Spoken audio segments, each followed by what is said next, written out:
Malgré ses efforts, Nicolas Jourdrain ne peut que constater les dégâts que lui a causé le choucas des Tours en juin dernier. Tous les jours, je passais à peu près 2h30, 3 heures à replanter les choux-fleurs qu'il arrachait. Et puis, il y en a que j'ai réussi à sauver, d'autres pas. On voit les trous là dans la parcelle. L'oiseau a méthodiquement arraché ses plants de choux, non pas pour les dévorer, mais pour dénicher les vers et les insectes attirés par les jeunes pousses. Et là, on voit typiquement celui-là comparé à son voisin. C'est exactement la même variété, plantée le même jour, la même heure. Et on voit la différence de taille, quoi.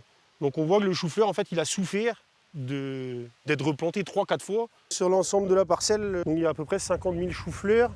Je dirais qu'ils m'en ont bien tapé entre 6 et 7 000. On approche des 10 000 € de perte, quoi.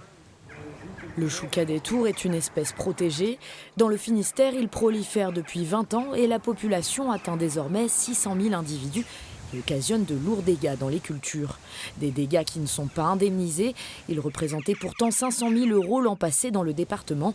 C'est 5 fois plus que ceux engendrés par les sangliers. Depuis déjà 10-15 ans, on aurait dû trouver des solutions. On a pris du retard et il faut rattraper ce retard-là. Et ce retard-là, pour moi, il faut piéger.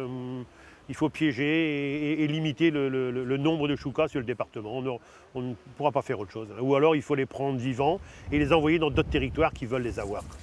Depuis 2007, les préfectures des Côtes-d'Armor et du Finistère autorisent aussi l'abattage des volatiles. 8 000 dans chaque département cette année. Une solution peu efficace selon les associations de défense de l'environnement. Les populations qu'on tire sont stressées et ont une réaction en faisant plus de jeunes. Donc, et quand il y a beaucoup de choucas un peu partout, dès qu'on crée un trou en détruisant une population, il est comblé par les populations au voisinage. Donc on peut continuer à tirer les choucas, on continuera indéfiniment. Tant qu'il y aura de la nourriture, du logement, ils vont se reproduire de plus en plus.